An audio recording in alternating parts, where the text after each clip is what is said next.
கோயிலே தெரியல.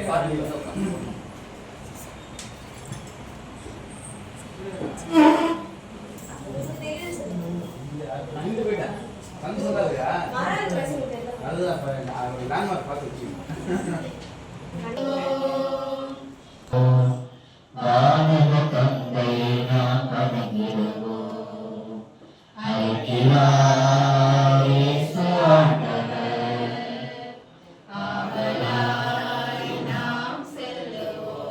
தந்தை மகன் தூயாவியாரின் பெயராலே ஆமென். ஆண்டவராகிய இயேசு கிறிஸ்துவின் அருளும் கடவுளின் அன்பும் தூயாவியாரின் நட்புறவும் உங்கள் அனைவரோடும் இருப்பதாக.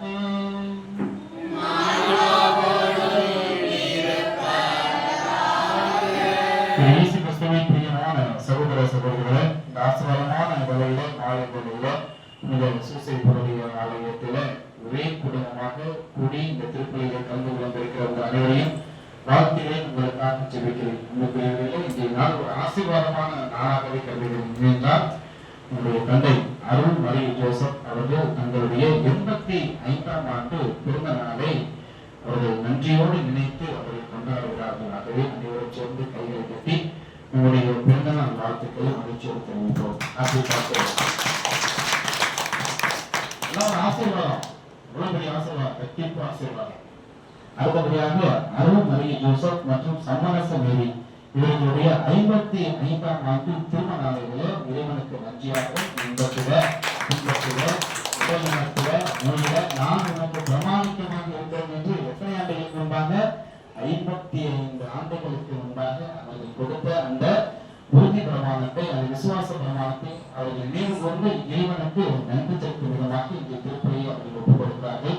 அங்கே இந்த திருக்குடும்பத்தை இறைவன் நிறைவாக ஆசீர்வதித்த கிருபைக்காகவும் இந்த குடும்பத்தின் வழியாக தேவாக இருந்து அவர்களுடைய பிள்ளைகள், பிள்ளைகளுடைய பிள்ளைகள், அவர்களுடைய தலைமுறை அனைத்தையும் இறைவன் நிறைவாக ஆசீர்வதிக்கும்படியாகவும், மேலும் இவர்களின் குடும்பத்திற்கு இறைவன் செய்த அனைத்து நன்மைகளுக்கு நன்றியாகவும் நன்றி திருப்பலியாக ஒப்புக் கொடுத்து ஜீவிப்போம். இத்துடனே நம்முடைய குடும்ப கருத்துக்களையும் நம்முடைய தனிப்பட்ட தேவைகளை சேர்த்து நம்முடைய ஊரில் இருக்கிற படிக்கின்ற குழந்தைகள் முதல் அனைத்து குழந்தைகளையும் அவர்கள் ஒப்புக் கொடுத்து நாம் நன்றாகவும் தூய மலை நிகழ்வுகளை கொண்டாட நாம் தகுதி பெறுவதற்கு நம்முடைய பாவங்கள் குற்றங்களை எல்லாம் ஏற்றுக்கொண்டு மனமருந்துவோம். எல்லாம் வந்த இறைவனிடமும் சகோதர சகோதரிகளே, உங்களிடமும் நம் ஆண் வேண்டி ஏற்றுக்கொள்கிறேன். ஏனெனில் சிந்தனையாலும் சொல்லாலும் செயலாலும் கடவுள் மேல் தவறியதாலும் பாவங்கள் பல செய்தேன். என் பாவமே, என் பாவமே, என் பெரும் பாவமே. ஆகையால் எப்பொழுதும் கன்னியான புனித மரியாதையும் வானதூதர புனித நடுவையும் சகோதர சகோதரிகளையும் நம் தேவனாகிய ஆண்டவரிடம் எனக்காக வேண்டிக் கொள்ள மன்றாடுகிறேன். எல்லாம் இறைவன் நம்மை இரக்கம் வைத்து நம் பாவங்கள் குற்றங்களை எல்லாம் மன்னித்து நம்மை நிலையான வாழ்விற்கு நடத்தி செல்வாராக. ஆமென்.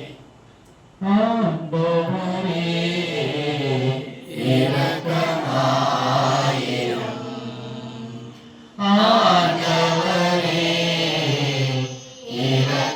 இரக்கமாயிரும். இயேசுவே இரக்கமாயிரும். இயேசுவே இரக்கமாயிரும். ஆண்டவரே இரக்கமாயிரும். மன்றாடுவோமாக. இறைவா, வீழ்ச்சியுற்ற உலகின் திருமகளின் காட்சியினால் மீண்டும் நிலைநிறுத்தினீரே. அதனால் பாவத்தின் அடிமைகளிலிருந்து நீர் விடுவித்த உன் நம்பிக்கையாளர்களுக்கு புனிதமே இன்பத்தை தந்து அவர்கள் என்றும் நிலையான மகிழ்ச்சி அடைந்திட செய்வீராக. உமது யார் முன்னிப்பு இறைவனாய் என்றும் வாழ்ந்து ஆட்சி செய்கின்ற அறவழியாக உண்மை மன்றாடுகின்றோம்.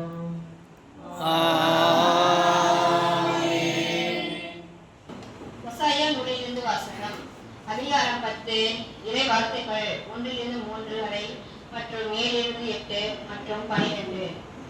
இஸ்ரேல் தலைத்து வளர்ந்த திராட்சை கொடி, அது மிகுதியான கனிகளை தனக்கே தாங்கி நிற்கின்றது. எவ்வளவு மிகுதியாக தலைவா உன்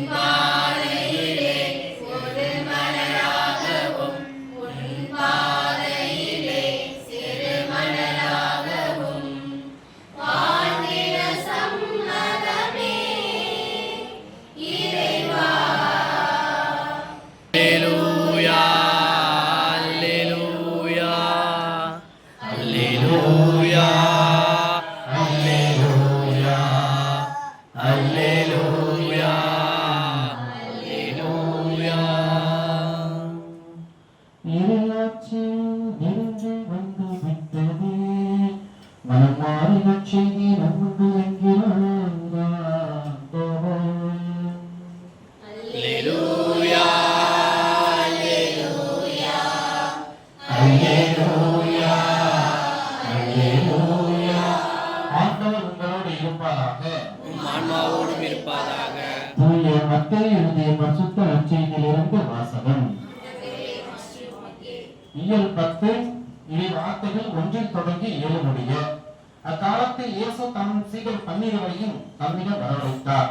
தீய ஆவிகளை ஓட்டவும் நோய் நொடிகளை குணமாக்கவும் அவர்களுக்கு அதிகாரம் அளித்தார். அத்திருத்தூர் 12 பெயர்கள் பின்வருமாறு: முதலாவது பேதுரு என்னும் சீமோன், அடுத்து அவருடைய சகோதரர் அந்திரேயா, செபதேயின் மகன் யாக்கோபு, அவருடைய சகோதரர் யோவான், பிலிப்பு, பர்த்தலமேயு, தோமா, வரி தண்டுபவராகிய மத்தேயு, அல்பேயின் மகன் யாக்கோபு, ததேயு, தீவிரவாதியாய் இருந்த சீமோன், இயேசுவை காட்டிக் கொடுத்த யூதாஸ் இஸ்காரியோத்து. இயேசு இந்த 12 அனுப்பிய போது அவர்களுக்கு அறிவுரையாக கூறியது: பிற இனத்தாரின் எப்பகுதிக்கும் செல்ல வேண்டாம், சமாரியாவின் நகர் எதிலும் நுழைய வேண்டாம், மாறாக வரி தவறி போன ஆடுகளான இஸ்ரேல் மக்களிடமே செல்லுங்கள். அப்படி செல்லும் பொழுது விண்ணரசு நெருங்கி வந்துவிட்டது என பறைசாற்றுங்கள் என்றார். ஆண்டவரின் அருள்வாக்கு. ஒரு நாள் நான் தனிப்பட்ட முறையில அமர்ந்து ஏசப்பா கிட்ட ப்ரே பண்ணிட்டு இருந்தேன். அப்ப ஏசப்பா கிட்ட கேட்டேன், ஏசப்பா ஏசப்பா இது உங்களுக்கு பிடிக்குமா ஏசப்பா அப்படின்னு கேட்டேன். ஏசப்பா பேசவே இல்லை, அமைதியா இருந்தாரு. என்னை எவ்வளவு ஏசப்பா உங்களுக்கு பிடிக்கும் அப்படின்னு கேட்டேன். என்ன உங்களுக்கு இவ்வளவு பிடிக்குமா ஏசப்பா அப்படின்னு கேட்டேன். பதில் சொல்லவே இல்லை. என்ன உங்களுக்கு இவ்வளவு பிடிக்குமா ஏசப்பா அப்படின்னு கேட்டேன். பதில் சொல்லவே இல்லை. என்ன உங்களுக்கு இவ்வளவு பிடிக்குமா ஏசப்பா அப்படின்னு கேட்டேன். பதில் சொல்லவே இல்லை. என்னடா பதில் சொல்லவே மாட்டேங்கிறாரு அப்படின்னு தலையை நிமித்தி ஏசப்பாவை பார்த்தேன். ஏசப்பா என்னை பார்த்து என்னமா சொன்னாரு: உன்னை எனக்கு எவ்வளவு பிடிக்கும்? எப்படி சொல்லியிருப்பாரு? உன்னை எனக்கு செஞ்சு காட்டுகிறார். எவ்வளவு பிடிக்கும்? இவ்வளவு பிடிக்கும் அப்படின்னு சொல்லி சிலுவையில நரம் விரித்து காட்டினார். அன்புக்குரியவர்களே, இயேசுவுக்கே புகழ். ஏசப்பாவுக்கு பிடித்தவர்களை எல்லாம் என்ன செய்வாரு? தம் பக்கத்திலே வச்சுப்பார். நீங்க இந்த பள்ளிக்கூடத்துல பாத்தீங்கன்னா தங்களுடைய இந்த ஆசிரியர் தங்களுக்கு பிடித்தமான பிள்ளைகளை என்ன செய்வாங்க? பக்கத்திலே வச்சுப்பாங்க. எல்லாருமே அப்படித்தானே. எனக்கு யாராச்சும் பிடிக்குதுன்னா அவங்க என்ன செய்வேன்? பக்கத்திலே வச்சுப்பேன். அதே போலதான் ஏசப்பாவுக்கு பிடித்தமான பிள்ளைகளை எல்லாம் அவர் என்ன செய்வாரு? பக்கத்திலே வச்சுப்பார். அது எங்கேயுமே அந்த பிள்ளைகள் வழிதவறி போடக்கூடாது அப்படின்னு சொல்லி பக்கத்திலே நெருங்கி வந்தமா வச்சிருப்பார். அதே போலதான் இங்கே நற்செய்தி பகுதியிலே தன்னுடைய சீடர்களை, அவருக்கு பிடித்தமான சீடர்களை எல்லாம் பெயர் சொல்லி கூப்பிடுறார். கூப்பிட்ட மாத்திரமே சீடர்கள் எல்லாம் அவருடைய குரலுக்கு செவிமடுத்தார்கள். அதுதான் காரணம். ஆண்டவர் இயேசு கிறிஸ்து கூப்பிடுறாரு, கம் ஹியர் அப்படிங்கிறார். எதற்காக கூப்பிடுறாரு? ஏன் கூப்பிடுறாரு? என்ன காரணமா இருக்கும் அப்படிங்கிற சீடர்கள் என்ன செய்யல, சிந்திக்கவே கிடையாது. தலைவர் கூப்பிடுறார், ஏசப்பா கூப்பிடுறார் அப்படின்னு சொல்லி அவங்க கிட்ட இருந்த சொத்து பத்து எல்லாத்தையும் உறவு எல்லாத்தையும் விட்டு யாரை பிடித்து தொடர்ந்தாங்க? ஏசப்பாவை பிடித்து தொடர்ந்ததை நம்மளால பார்க்க முடியும். ஆகவே ஏசப்பாவுக்கு பிடித்த பிள்ளைகள் ஏசப்பாவோட இருப்பாங்க. இயேசுவுக்கே புகழ். அப்ப நம்மளா யாரு? ஏசப்பாவுக்கு பிடித்த பிள்ளைகள் பக்கத்துல இருந்தாங்க ஏசப்பாவோட. அதனால திருப்பாடல பார்க்கிறோம், ஒரு மரம் கனி தர வேண்டும் என்றால் அந்த மரம் நீரோடையமா இருக்கணும். எங்க இருக்கணும்? நீரோடையம் நிலப்பட்டு இருக்கணும். தாழை மரத்துல போய் நிலப்பட்டு இருந்துச்சுன்னா அந்த மரம் கனி கொடுக்குமா? அந்த மரம் காஞ்சி போயிடும். நம்ம எல்லாம் நீரோடையோரம் நிலப்பட்ட மரங்களாக இருக்கிறோம், கனி தரக்கூடிய பிள்ளைகளாக இருக்கிறோம். அப்ப ஏசப்பாவோட நம்ம இருந்தோம் அப்படின்னா நம்முடைய வாழ்க்கை எப்பொழுதுமே வசந்த காலமா இருக்கும்.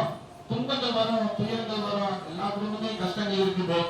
இதுக்கு மத்தியிலேயே ஆண்டவர் நம்மள சந்தோஷமா மகிழ்ச்சியோட 85 ஆண்டுகள் எப்படி ஐயாவை பாதுகாப்பாக பாதுகாத்து கண்ணி இணைப்பா வச்சிருக்கிறார், அதே போல நமக்கும் இந்த ஆசீர்வாதம் கிடைக்கும். இயேசுவுக்கே புகழ். திருப்பதி முடிக்க மாத்திரமே நம்ம எல்லாம் சேர்ந்து என்ன செய்ய போறோம்? ஐயா கிட்ட ஆசீர்வாதத்தை வாங்க போறோம். அதுதான் மிகப்பெரிய ஆசீர்வாதம்.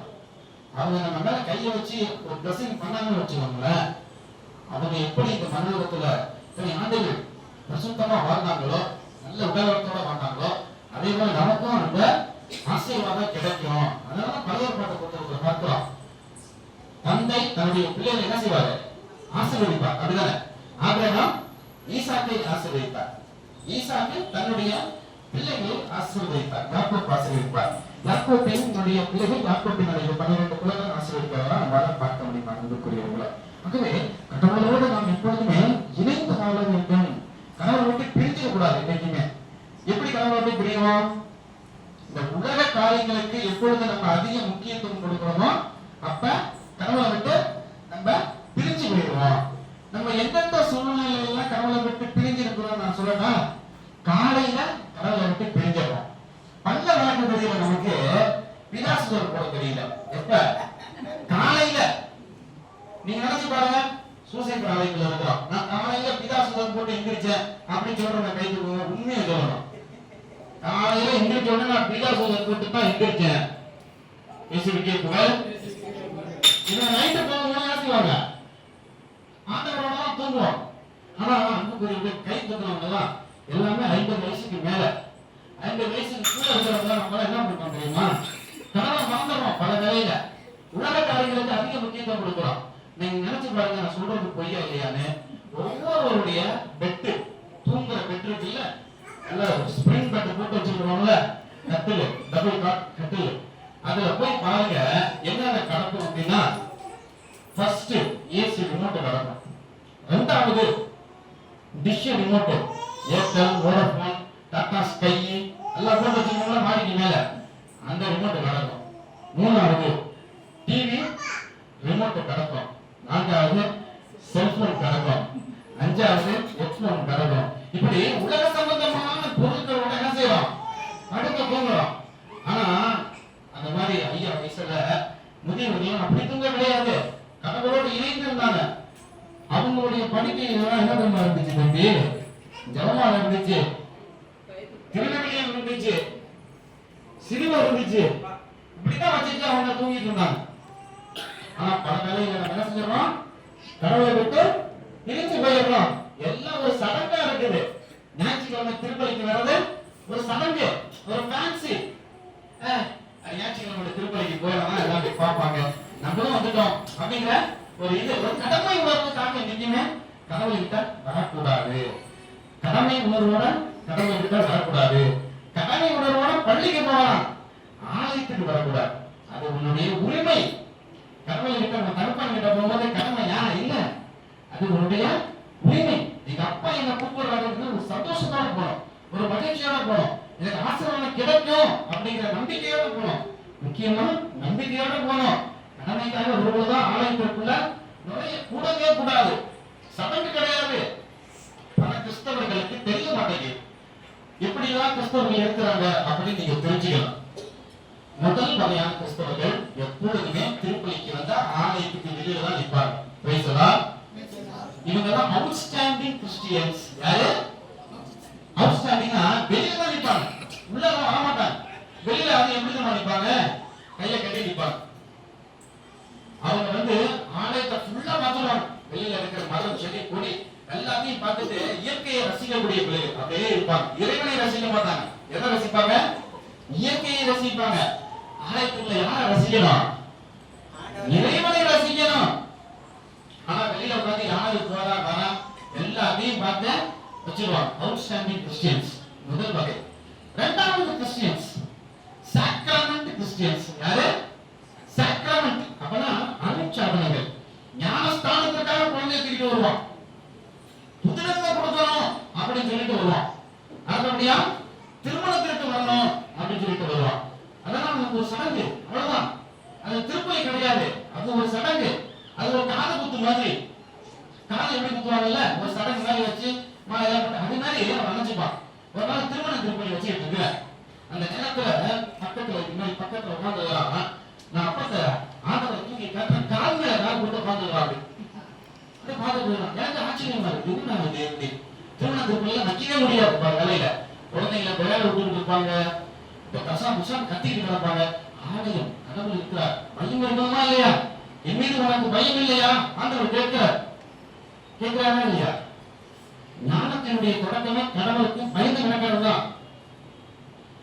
மூடர்கள் தான் கடவுளுடைய ஞானத்தை அவமதிப்பார்கள் அப்படின்னு நம்ம நீதிமொழிகள் புத்தகம் 1வது அதிகாரம் 7வது வசனத்துல பார்க்கலாம். அதே அன்புக்குரியவர்களே, இந்த 2வது கிறிஸ்டியன்ஸ் யாரு? Sacrament Christians, outstanding Christians, sacrament Christians. அடுத்தபடியா 3வது வகை கிறிஸ்டியன்ஸ் இருக்காங்க. அவங்க யாருன்னா ஃபெஸ்டிவல் கிறிஸ்டியன்ஸ். யாரு? திருவிழா கிறிஸ்தவர்கள். என்னது? திருவிழா கிறிஸ்தவர்கள். அவன் ஞாயிற்றுக்கிழமை போய் வர மாட்டான். எப்ப தடவை போய் வருவான்? கிறிஸ்துமஸ்க்கு வருவான். அப்படி பாத்தீங்கன்னா கோயிலே ஜெய் ஜெயம் வருவோம். புதுசா இருக்கான், இங்கே வந்தான். அப்பெல்லாம் நான் சிந்திச்சிருக்கேன். ஈஸ்டருக்கு வருவான், ஜெய் ஜெயம் வருவான். நியூ இயர் மாசத்துக்கு வருவான். எல்லாம் சும்மா சல சலன்னு சட்ட கடலை பாக்குறேங்க. பாப்பா சும்மா பல பலம் வந்து நிற்பான். இப்பேற்பட்ட கிறிஸ்டியன்ஸ் இவங்க யாரு? ஃபெஸ்டிவல் திருவிழா கிறிஸ்தவர்கள். பேரை வந்து வச்சிருக்கான். John, Charles, Michael, Tyson, Anthony, Peter, அந்த இதெல்லாம் வச்சிருக்கலாம். பேர் வச்சிருக்கலாம், ஜெபமாலை வச்சிருக்கலாம், பைபிள் வச்சிருக்கலாம். நீ கிறிஸ்துவோடு இணைந்து இருக்கிறையா? ஆண்டவரோடு இணைந்து இருக்கிறையா அப்படின்னு பார்த்தோம்னா பல வேளையில ஆண்டவரை விட்டு தூரமா தான் இருக்கிறோம். பல வேளையில தூரமா இருக்கிறோம். எப்பொழுதுமே ஆண்டவரோடு இணைந்து இருக்கணும். நான் உண்மையோட ஆலயத்துக்கு போகணும், நம்பிக்கையோட போகணும். தன்னை அடையாளப்படுத்துவதற்காக ஆலயத்துக்கு போகக்கூடாது. யார் அடையாளப்படுத்தணும்? தகப்பனை அடையாளப்படுத்தணும். நான் பார்த்துருக்கேன், ஒரு ஆலயத்துல உட்கார்ந்து நானும் உங்களை மாதிரி தெரிஞ்சிட்டு இருக்கும்போது ஒரு அம்மா வந்துச்சு, வாசகம் படிக்கிறதுக்கு வந்துச்சு. வாசகம் படிச்சுட்டு நான் என்ன வாசகம் படிச்சேன்னா அப்படின்னு பக்கத்துல உங்களுக்கு சூப்பரா படிச்சேன். தன்னை அடையாளப்படுத்துவது. யார் அடையாளப்படுத்தணும்? தகப்பனை அடையாளப்படுத்தணும். நான் கிட்ட இருந்து போட்டிருக்கிற ட்ரெஸ் அடையாளப்படுத்துறது. வாசகத்துக்கு சண்டையெல்லாம் போட்டுக்கிறாங்க. நான் பார்த்துருக்கேன். நான் தான் படிப்பேன், கிறிஸ்துமஸ்க்கு நான் தான் படிப்பேன், ஈஸ்டருக்கு நான் தான் படிப்பேன், நியூஇயருக்கு நான் தான் படிப்பேன். ஏன்? தன்னை அடையாளப்படுத்தணும். தன்னுடைய அந்த பிரசன்ஸ் அடையாளப்படுத்துவதற்கான ஆலயத்துக்கு வரக்கூடிய பிள்ளைகள் எல்லாம் நம்மளால பார்க்க முடியும். ஆலயத்துக்குள்ள வந்தா யார் அடையாளப்படுத்தணும்? நீ இயேசுவாக மாறத்தவன் கிடையாது, இவர் தான் இயேசப்பா அப்படின்னு சுட்டி காட்டக்கூடிய பிள்ளைகளா இந்த வாழ அழைக்கப்பட்டிருக்கிறோம். அன்புக்குரியவர்களா, அதுவும் இனி ஒரு காலங்களே என்ன நடந்தாலும் அதெல்லாம் பவுலடியார் சொல்றார். எனக்கு நிறைய துன்பங்கள் வந்துச்சு, வேதனைகள் வந்துச்சு, சோதனைகள் வந்துச்சு. எனக்கு இடையில நான் கடவுளை விட்டு என்னைக்குமே நான் பிரிஞ்சு போகல. அந்த சூழ்நிலை வந்து ஆண்டவர் என்னோடு இருக்கிறார் என்று நான் உணர்ந்து கிறிஸ்துவுக்காக என்னுடைய துன்பங்களை எல்லாம் நான் தாங்கிக் கொண்டேன் என்று பவுலடியார் சொல்லுவார். அன்புக்குரியவர்களா, அதுவே என்ன நடந்தாலும் கடவுளுக்கு நன்றி கூற வேண்டும், எப்பொழுதுமே மகிழ்ச்சியாக இருக்க வேண்டும், இடைவிடாமல் ஜெபிக்க வேண்டும். இதுதான் கடவுளோட இணைந்து வாழ்கின்ற ஒரு சூழல். இந்த உலகத்தோட நம்ம இணைஞ்சு வாழலாம். பல இளைஞர்கள், பல பிள்ளைகள், நீங்களாம் நல்லா தெரிஞ்சுக்கணும். நல்லா தெரிஞ்சுக்கணும். என்ன தெரியுமா? ஸ்கூல்ல படிக்கிற பிள்ளை கூட போதை வஸ்துகளுக்கு அடிமையா இருக்கிறார். இதெல்லாம் நம்மளால பார்க்க முடியும். ஸ்கூல்ல படிக்கிற பிள்ளை காலேஜ் படிக்கும் போது சாராயம் குடிக்கலாம். கொஞ்சம் வளர்ந்த பிறகு அடிதடி, சண்டை, கொள்ளை, வன்முறை, இப்படி எல்லாம் பிள்ளைகள் மாறி போய் நிற்கிற ஒரு உலகமாக இருக்கிறது. அவங்க பெரியவர்களா, போதை வஸ்துக்கள் எங்க பார்த்தாலும் போதை வஸ்துக்கள். சாராய கடையில போய் பாருங்க, எவ்வளவு கூட்டம் நிக்குது அப்படின்னு அடிச்சுக்கிட்டு நிக்கிறான். குடுங்க எல்லாம் குடிச்சு விட்டு நாய் பக்கத்துல படுத்து கிடக்குது. பக்கத்துல ஆகுற ட்ரெஸ்ஸோட மனுஷன் ஆணு படுத்து கிடக்குறான். இதெல்லாம் இந்த உலகத்துக்கு முக்கியத்துவம் கொடுக்கிற பிள்ளைகள். நம்ம உலகத்துக்கு முக்கியத்துவம் கொடுக்க கூடாது, ஆன்மீகத்துக்கு முக்கியத்துவம் கொடுக்கணும், கடவுளுக்கு முக்கியத்துவம் கொடுக்கணும். வீட்டுல விவிலியத்தை வச்சிருந்தா மட்டும் உனக்கு ஆசீர்வாதம் வந்துடாது. விவிலியத்தை படிக்கணும், படிச்சா மட்டும் உனக்கு ஆசீர்வாதம் வந்துடாது. அந்த வசனத்தின்படி வாழணும், வாழ்ந்தாதான் உனக்கு ஆசீர்வாதம். நான் படிக்கிறேன்.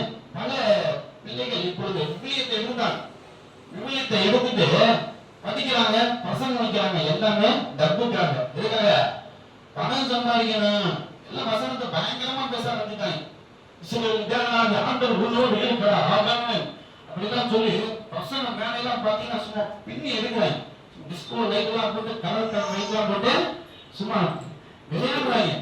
பிரிந்த சபையில நம்ம பார்க்க முடியும். எல்லாமே என்னது? காசு. விபலித்தை எடுக்கிறவனா இன்னைக்கு பிரச்சனை வேண்டாம்.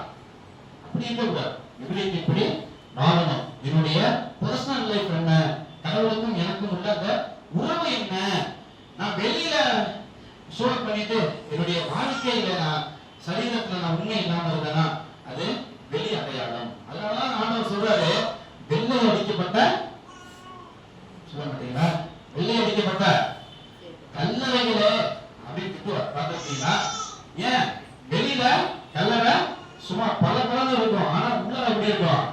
பூச்சியும் துரும்பும் எலும்பும் அழுகி உடலோட இருக்கும்.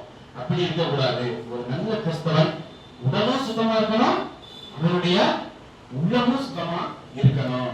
இதைத்தான் ஆண்டவர் விரும்புகிறார். ஆகவே எப்பொழுதும் கடவுளோடு நம்ம இணைந்து வாழ வேண்டும். உலகம் இரண்டாவது, முதல்ல பிரிஃபரன்ஸ் யாருக்கு கொடுக்கணும்? கடவுளுக்கு கொடுக்கணும். அதனாலதான் ஆண்டவர் சொல்றார், கர்த்தர் வீட்டை கட்டவில்லை என்றால் கர்த்தருடைய உழைப்பு வீண். முதல்ல யார் இருக்கணும்? இரண்டாவதுதான். நீங்க பணத்தை வச்சு வீடு கட்டிடலாம், ஆனா பணத்தை வச்சு ஐயா குடும்பத்தை கட்ட முடியாது. குடும்பத்தை யாரால கட்டி எழுத முடியும்? தகப்பனால மட்டும்தான் குடும்பத்தை கட்ட முடியும். பணத்தை வச்சு எப்பேற்பட்ட அபார்ட்மெண்ட் வேணாலும் கட்டிடலாம், ஆனா பணத்தை வச்சு குடும்பங்களை கட்ட முடியாது. அன்புக்குரியவர்களே, ஆகவே எப்பொழுதும் இந்த உலகத்தை ரெண்டாவது வைப்போம், முதல்ல கடவுளை முதல்ல வைப்போம். கடவுள் எல்லா ஆசீர்வாதங்களையும் தருவார். நல்லா இயேசு என்று வாழ்க்கப்படுகிறார்கள். ஆமென். ஆமென்.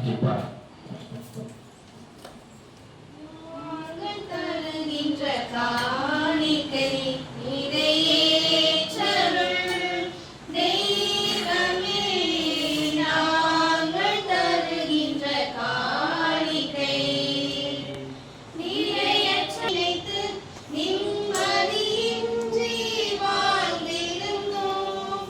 நிலையற்ற உலகம் நிலையென நினைத்து நிம்மதியின்றி வாழ்ந்திருந்தோம்.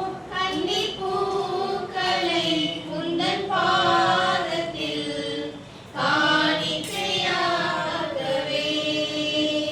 இன்று உம்மை நாடினோம்.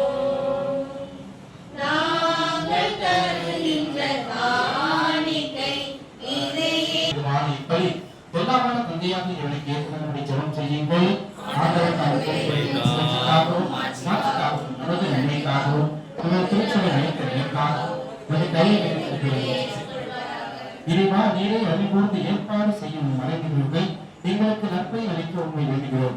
அதனால் எங்கள் பணியின் புனித காணிக்கைகளை உங்களுக்கு ஏற்றவனாக இருப்பதாக எங்கள் ஆண்டவராகிய கிறிஸ்து வழியாக உண்மை நன்றாடுகின்றோம். ஆண்டவர் உங்களோடு இருப்பாராக. இதயங்களை மேலே எழுப்புங்கள். தேவனாகிய ஆண்டவருக்கு நன்றி கூறுவோம். தூயவரான தந்தையே, அன்பான இயேசு கிறிஸ்து வழியாக என்னால் விவரத்தில் நாங்களுக்கு நன்றி செலுத்துவது மெய்யாகவே தகுதியும் நீதியுமாகும். ஆகவே வானதூதருடன் புனிதர் அனைவரோடும் சேர்ந்து நாங்கள் முதல் ஆட்சியை புரிந்து ஒரே குரலாய் சொல்லுவதாவது: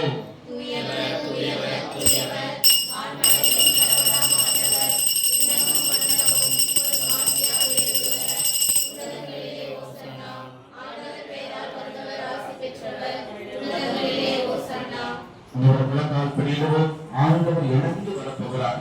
நம்முடைய ஊரில் இருக்கிற பிள்ளைகள், நம்முடைய குடும்பத்தில் இருக்கிற பிள்ளைகள், உங்களுடைய பிள்ளைகள், பேர பிள்ளைகள், அனைத்து பிள்ளைகளையுமே கடவுளுக்கு ஒப்புக் கொடுப்போம். என்னுடைய பிள்ளையினுடைய கால் வலிமை வராதபடி இருந்தாங்க. என்னுடைய பிள்ளை எங்கே சென்றாலும் என் தகப்பன் அவருடைய சவால்களால் கிருபைகளால் என்னுடைய பிள்ளைகளை அவர் துணை சூழ்ந்து பாதுகாத்துக் கொள்வார். என்னுடைய பிள்ளைகள் ஆன்மீகத்தில் வளரக்கூடிய பிள்ளைகளாக இருக்கலாம். என்னுடைய பேர பிள்ளைகள் எப்பொழுதுமே இந்த உலக காரியத்திற்கு அதிக முக்கியத்துவம் கொடுக்கக்கூடாது. செல்போன், லேப்டாப்பு, இந்த நெட்டு, இணையதளம், ஃபேஸ்புக்கு, வாட்ஸ்அப்பு, ஸ்டேட்டஸ் போடுறது, இந்த ரீல்ஸ் பார்க்கறது, இது போன்ற உலக காரியங்களுக்குள்ளே என் பிள்ளை சூழ்ந்துடக்கூடாது. என் பிள்ளை கடவுளை நினைக்கணும். என் பிள்ளை திடீர்னு உட்கொள்ளணும். என் பிள்ளை ஜெபமால ஜெபிக்கணும். என் பிள்ளை எப்பொழுதுமே கடவுளோடு இணைந்து இருக்கணும். அப்படிங்கிற ஒரு நம்பிக்கை நிமித்தமா உங்க குழந்தைகளை எல்லாம் தகப்பட்டு ஒப்பு கொடுங்க. தகப்பன் உங்க குழந்தைகளை பார்க்க போற, உங்க குழந்தைகளை தொட்டு ஆசீர்வதிக்க போறாரு என்ற நம்பிக்கையில உங்க ஆண்டவருடைய இந்த விருந்தில நாம் பங்கு பெறுவோம். ஆண்டவரே, நீரில் மெய்யாக தூயவர், தூய்மை அனைத்திற்கும் ஊற்று. ஆகவே உங்களுடைய ஆணையை பொழிந்து இக்காலத்தில் இத்தனை வரைக்கும் உண்மை வேண்டுகிறோம். இவ்வாறு எங்கள் ஆண்டவர் இயேசு கிறிஸ்துவின் உடலும் ரத்தமுமாக இவை உங்களுக்கு மாறுபனவாக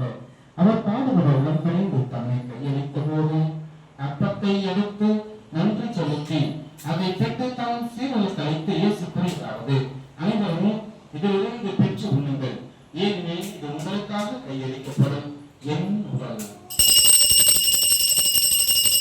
நான் தலை குனிந்த போது இன்னொரு கூட வந்து சேர்ந்தேன். நான் தலை குனிந்த போது இன்னொரு கூட வந்து நான் குனிந்த இடத்திலே எந்தன் தலையை உயர்த்தினே சேர்ந்து. நான் குனிந்த இடத்திலே எந்தன் தலையை உயர்த்தினே. என்னை விட்டுக் கொடுக்காதவர், என்னை நடத்துகின்றவர், என்னை பாதுகாப்பவர், என்னை செவியே. அவ்வண்ணமே இரவு விருந்தை அருந்திய பின் கிணத்தையும் எடுத்து மீண்டும் நமக்கு நன்றி கூறி தம் சீரனை கழித்து இயேசு கூறியதாவது, அனைவரும் இதிலிருந்து பெற்று பருகுங்கள். ஏனெனில் இது புதிய நிலையான உடன்படிக்கைக்குரிய இரத்தத்தின் கிண்ணம். இது பாவ மன்னிப்புக்கென்று உங்களுக்காகவும் கடவுளுக்காகவும் சிந்தப்படும். இதை என் நினைவாக செய்யுங்கள். நான் தலை குனிந்த போது என்னோடு கூட வந்து நான் குனிந்த இடத்திலே எந்தன் தலையை உயர்த்தினேன்.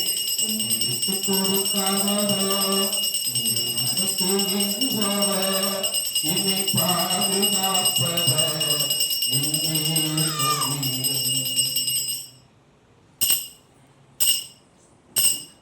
நம்பிக்கையின் மறைபொருள்.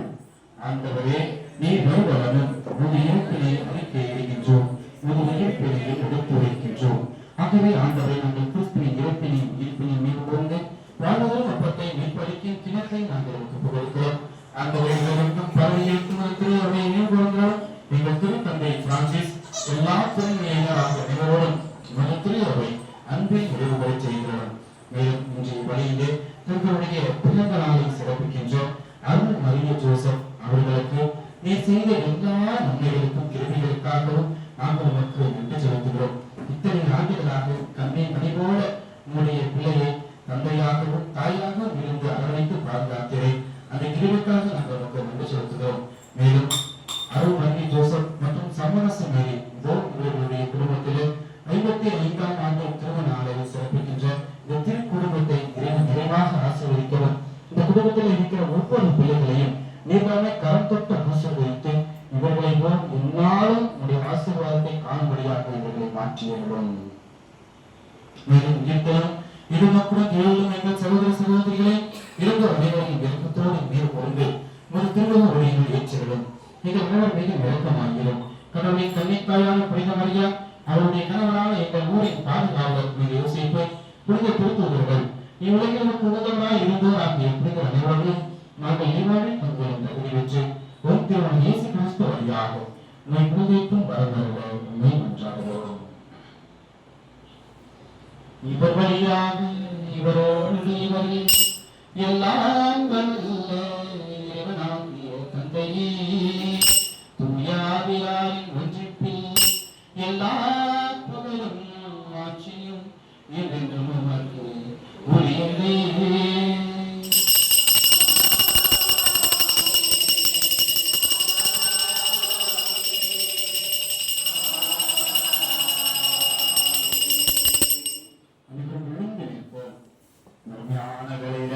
அற்புதமான ஜெபம் நான் சொல்லிக் கொடுக்கல, நம்முடைய பங்கு தந்தை சொல்லிக் கொடுக்கல, ஆண்டவராக இயேசு கிறிஸ்துவே நமக்கு சொல்லிக் கொடுத்த அருமையான ஜெபம்.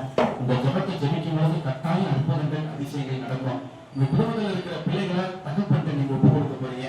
எப்படி நீங்க தகப்பன்ட்ட ஒப்பு கொடுக்கணும்னா, தகப்பனே இதோ என்னுடைய பிள்ளைய நீ ஏற்றுக்கோ, என் பிள்ளை உன்னுடைய பிள்ளை அப்படின்னு சொல்லி எல்லாரும் கையில உயர்த்தின பாப்பா. எல்லாரும் இந்த மாதிரி நல்ல கையில மேல உயர்த்தின. வெட்கத்தினாலே உங்களுடைய புகாதவாறு நீங்கள் ஜெபிக்கணும்னு ஆண்டவர் சொல்லியிருக்கிறார். யாரும் உங்களுக்கு இந்த மனிதனுக்கு உதவி செய்ய தயாராக இல்லை. தகப்பன் மட்டும்தான் இருக்கிறார். அவர் தான் நீங்கள் நடப்பதையும் படுப்பதையும் உண்பதையும் உறங்குவதையும் அவர் தான் பாதுகாக்கிறார். அவர் தான் காலையில கதிரவனை பார்க்க செய்யக்கூடிய அந்த ஞானத்தையும் அந்த உடல் நலத்தையும் ஆண்டவர் தான் கலப்புகிறார். இந்த நம்பிக்கையில கரம் பிடித்து நம்முடைய குழந்தைகளை எல்லாம் கடவுளை ஒப்பு கொடுத்து ஜெபிப்போம். விண்ணுலகில் இருக்கிற எங்கள் தந்தையே, ஆட்சி வருக, உங்கள் திருமணம் விண்ணுலகில் நிறைவேறுவது போல மண்ணுலகில் நிறைவேறுக.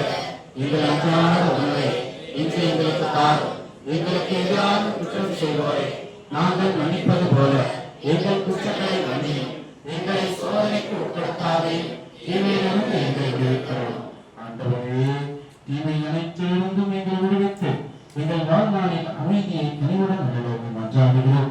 உங்கள் இரக்கத்தின் உதவியால் நாங்கள் பாவத்திலிருந்து எப்போதும் விடுவித்து யாரும் கலக்கமின்றி நலமாய் இருப்போமாக. நாங்கள் எதிர்நோக்கி இருக்கும் பேருமத்துக்காகவும் என் மீட்பராக இயேசு கிறிஸ்துவின் வருகைக்காகவும் காத்திருக்கின்றோம். ஆண்டவரே இயேசு கிறிஸ்துவை அமைதியை உங்களுக்கு விட்டுச் சொல்கிறேன், என் அமைதியையே உங்களுக்கு அளிக்கிறேன் என்றும் திருத்துவர்களுக்கு வழங்கினேன். எங்கள் பாவங்கள் காரணமாக திருவள்ளுவரின் நம்பிக்கையை கண்ணோக்கி உங்கள் திருமணத்திற்கு ஏற்பதற்கு அமைதியை ஒற்றுமையும் அளித்திருக்கிறார்கள். என்றும் வாழ்ந்து ஆட்சி செய்கிறவர்களே, ஆண்டவருடைய அமைதி உங்களோடு இன்றும் இருப்பதாக. ஆண்டவர் தருகின்ற அமைதியை நம்ம கொடுக்க போறோம். ஒரு அற்புதமான ஒரு தருணம். அதுவே கடவுளுடைய அமைதியை பிறருக்கு கொடுக்கும் பொழுது சிரித்த முகத்தோட, மகிழ்ச்சியான முகத்தோட அருகில் இருக்கிறவங்களை பார்த்து நீங்க சிரிக்கணும். நான் கொடுக்குறேன் ஹோம்ஒர்க் இதுதான். பக்கத்துல இருக்கிறவங்களை பார்த்து சிரிங்க, அவங்க உங்களை பார்த்து சிரிப்பாங்க. அந்த சிரித்த முகத்துல, அந்த மலர்ந்த முகத்துல இயேசுப்பா பிறப்பார். உங்க குடும்பத்துல அதிசயங்களையும் அற்புதங்களையும் செய்வார். அதே சிரித்த முகத்துல அருகில் இருக்கிற நெற்றியில ஒரு சிலுவை அடையாளம் வரைந்து நல்லா இருப்பார். ஆசீர்வாதமா இரு, எப்பொழுதுமே மகிழ்ச்சியா இறையும், எந்த ஒரு நோய் நொடியும் எந்த ஒரு விஷப்பூச்சியும் உன்னை நெருங்காது அப்படின்னு கடவுளுடைய அமைதியை பிறருக்கு சிலுவை அடையாளம் வரைஞ்சி நீங்க பிறருக்கு தெரிவிங்க. பார்ப்போம். சிலுவை அடையாளம் வரையுமா? பக்கத்துல போட்டு விடுங்க. சந்தோஷம். போட்டு விடுங்க பக்கத்துல. வரடா சிலுவை அடையாளம் வர நல்லா படிக்கணும்னு சொல்லு. பாவங்களை போக்கும் இறைவனின் செம்மறியே,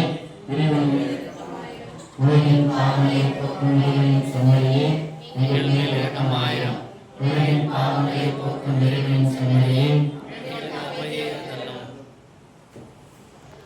இதோ இறைவனின் செம்மறி. இவரே உலகின் பாவங்களை போக்குகின்றவர். நமக்கு பிடித்தமான பிள்ளைகளை எல்லாம் இதோ தம்மோடு இணைத்து அரவணைத்துக் கொள்கிறவர் இவரே. சிறு பிள்ளைகளை என்னிடம் வரவிடுங்கள், அவர்களை ஒருவரும் தடுக்காதீர்கள், அவர்கள் பரலோகத்தினுடைய சொந்தக்காரர்கள் என்று சொன்ன தெய்வம் இவரே. இவர் தரும் எங்களுக்கு அழைக்கப்பட்டு நாம் அனைவருமே பெயர் பெற்றோர்.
திருப்பதி முடிந்த பிறகு கடைசி பாடல் பாடும் பொழுது அருள் மரிய ஜோசப் தந்தை இளைஞர்களுங்க தந்தை முன்னாடி நிற்பாங்க. எல்லாருமே என்னையும் சேர்த்து தந்தை கிட்ட ஒரு blessing வாங்கிக்க நம்ம போறோம். சரியா? தந்தை 2 கைகளையும் வைத்து நம்ம மீது அவர்களுடைய ஆசீர்வாதத்தை நமக்கு கொடுப்பார். சரியா? அதுதான் மிகப்பெரிய ஒரு ஆசீர்வாதம். நான் எப்பொழுதுமே பெரியவங்களுக்கு ஆசீர்வாதத்தை நான் வாங்கிட்டேன். ஏன்னா கடவுள் என்னை எல்லா சூழ்நிலையும் பாதுகாக்கணுமா இல்லையா? அவர்கள் போல நம்மளும் வாழணுமா இல்லையா? ஆகவே அவர்களுடைய ஆசீர்வாதத்தை நம்ம பெற்றுக்கொள்வோம். கடைசி பாடல் பாடிக்கிட்டே இருப்பாங்க. எல்லாரும் தூய ஆவியானவர் பாடல் பாருங்க. கடைசியா இது ஒரு பாடல், தூய ஆவியானவருடைய பாடல், ஊற்று தண்ணீரே தானம் திறந்து என்கிற பாடலை பாடுங்க. பாடும்பொழுது தகப்பன் நம் மீது கைகளை வைத்து நமக்காக ஜெபிப்பார். மேலும் ரொம்ப சந்தோஷமா இருக்குது. ஏனென்றால் நம்முடைய குழந்தைகள் எல்லாம் எனக்கு புதிய முகங்கள் அல்ல. என்னுடைய தம்பி போல எப்பொழுதுமே ஞாயிற்றுக்கிழமை 4:30 மணிக்கு ஷார்ப்பா உள்ள வந்துருவாங்க. ஆன்மீக வழிபாட்டுல குருக்களுக்கு உதவி செய்வதில் மகிழ்ச்சியோட இருப்பாங்க. நம்முடைய பங்கினுடைய பட்டாம்பூச்சிகள் நம்முடைய குழந்தைகள் மற்றும் இங்க இருக்கிறவங்க எல்லாம் சாதாரணவர்கள் ஆனவர்கள் அல்ல. அவுட்ஸ்டாண்டிங் கிறிஸ்டியன்ஸ் நான் என்னைக்குமே சொல்ல மாட்டேன். அனுதினமும் ஆலயத்திலே இருக்கிறவங்க. உங்களுக்கெல்லாம் 2 காரியம் தான் தெரியும். ஒண்ணு வீடு, இன்னொன்னு கோயில். இதுதான் நம்முடைய சூசைப்பர் இந்த ஆலயத்துல இருக்கக்கூடிய பிள்ளைகளுக்கு தெரிந்தது. அதுவே என்னாலும் ஆன்மீகத்தில் வளர்வோம். கடவுள் தந்தையை போல நம்மளையும் பாதுகாப்பார் என்ற நம்பிக்கை வச்சு நிற்போம். அனைவரும் விடுமை நிற்போம். நன்றி கூறி மன்றாடுவோமாக.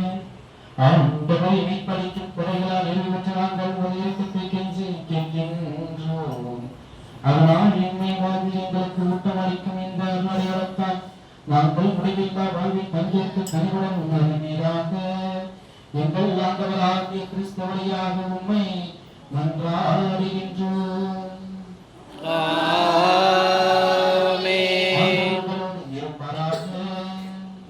ஆன்மாவோடும் இருப்பாராக.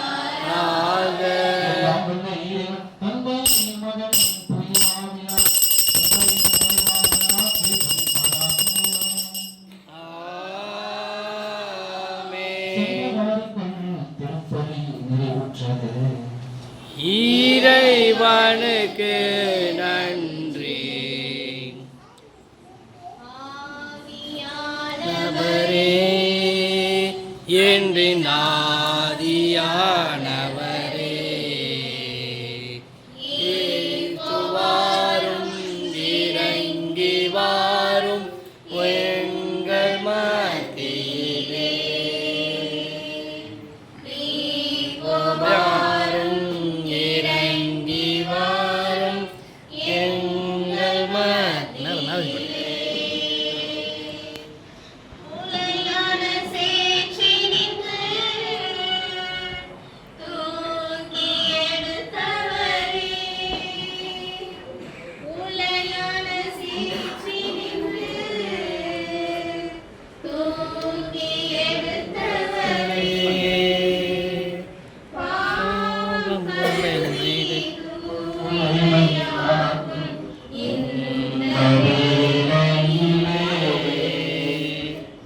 இந்த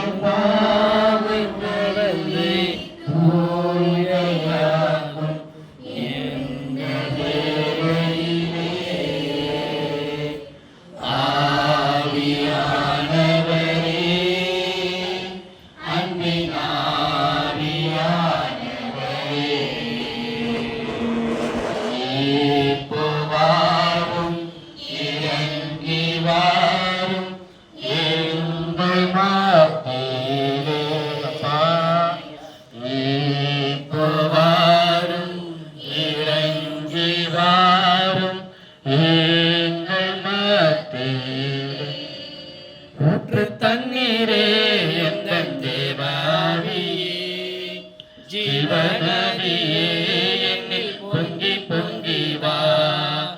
ஊற்று தண்ணீரே எங்கள் தேவாவியே, ஜீவநதியே என்னில் பொங்கி பொங்கி வா.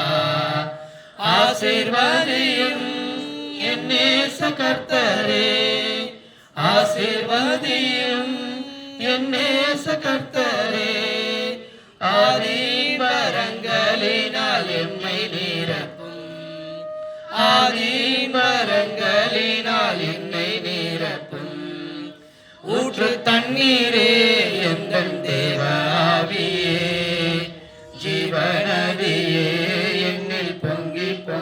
வா கண்மலையின் பிளந்து வனாந்தரத்திலே கர்த்தாவே உன் ஜனங்களின் பாதம் தீர்த்தீரே அப்பா கண்மலையின் பிளந்து வனாந்தரத்திலே கர்த்தாவே உன் ஜனங்களின் பாதம் தீர்த்தீரே பள்ளத்தாக்கிலும் மலைகளிலும் ஊற்று தண்ணீரே எங்கள் தேவாவியே ஜீவநதியே என்னில் பொங்கி பொங்கி வா சேர்ந்து ஊற்று தண்ணீரே எங்கள் தேவாவியே ஜீவநதியே என்னில் பொங்கி பொங்கி வா. தகப்பனுடைய உடல்நலத்திற்காகவும் அவருடைய குடும்பத்திற்காகவும் அனைவரும் இணைந்து ஜெபிப்போம். அருள் நிறைந்த மரியே வாழ்க, ஆண்டவர் உடனே ஆசீர்வதிக்கப்பட்டவர் நீரே, உம்முடைய திருவயிற்றின் கனியாகிய இயேசுவும் ஆசீர்வதிக்கப்பட்டவரே. புனித மரியே இறைவனின் தாயே, தாயாகிய எங்களுக்காக தந்தைக்கும் மகனுக்கும் தூய ஆவியாருக்கும் மாற்றமே உண்டாகுக. அனைவரும் கையை தட்டி ஹாப்பி பர்த்டே பாடல் பாடுவோம். Happy birthday to you, happy birthday to you, happy birthday to you தாத்தா, happy birthday to you. May God bless you, may God bless you, may God bless you Papa. Happy birthday to you. We wish you happy birthday. God bless you. ஏன்டா பேசுறா ஆமா, பேசுறா. சரிங்க சந்தோஷம். இன்னைக்கு திருமண ஆண்டு ப்ளஸ் பர்த்டே.